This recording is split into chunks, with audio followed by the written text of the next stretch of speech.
5 seconds. Mr. Speaker, sir, you have been pleased to say many generous things about the members of this House, and to my great embarrassment about me. I should like to offer you my grateful thanks, and I am sure I speak on behalf of the House also when I offer you their thanks for your kind words. It is befitting that, on this occasion, when this Parliament stands at the edge of its own dissolution, there should be some valedictory references to our past. Since you have been good enough to make a reference to the work of this Parliament, I am taking the liberty of saying a few words. We have gone through during these 5 years a tremendous amount of work, and as you have said, the speeches might have covered millions of pages, large number of questions might have been asked, and altogether a vast quantity of paper might have been consumed. Yet the historian of the future will probably not pay too much attention to the number of speeches or the hours which the speeches have taken, or to the number of questions, but rather to the deeper things that go towards the making of a nation. Here we have sat in this parliament, the sovereign authority of India responsible for the country's governance. Surely there can be no higher responsibility or greater privilege than to be a member of this sovereign body, which is responsible for the fate of the vast number of human beings who live in this country. All of us, if not always, at any rate from time to time, must have felt this high sense of responsibility and destiny to which we had been called. We chose this system of parliamentary democracy deliberately. We chose it not only because, to some extent, we had always thought on those lines previously, but because we thought it was in keeping with our own old traditions, not the old traditions as they were, but adjusted to the new conditions and new surroundings.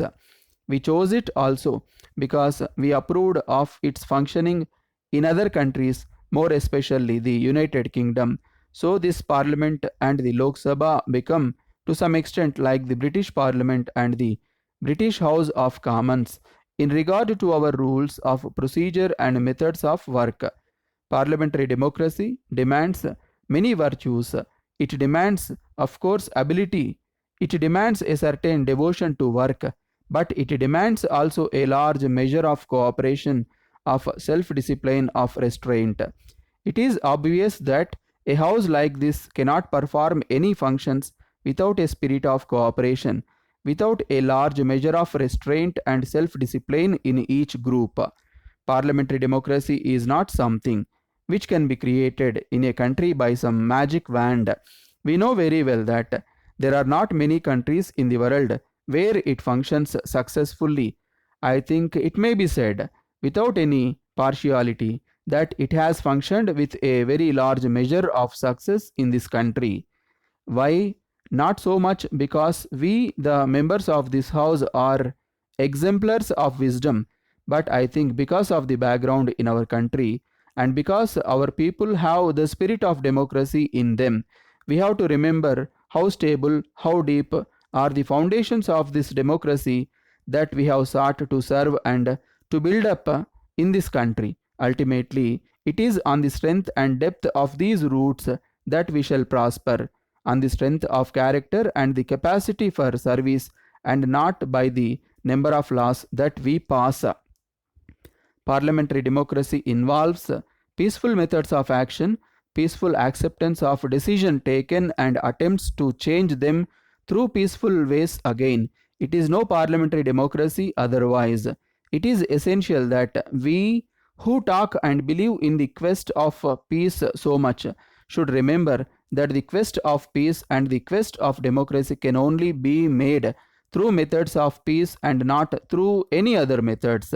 In this connection, we have to put an end, even in our thinking, to the disruptive tendencies which divide us and which tend to break up the unity of India. We have to strengthen our country by all means and lay a sound foundation for the future. May I, as the leader of the House, express my respectful thanks to all the members of this House for the great courtesy and consideration which they have shown me during these past 5 years.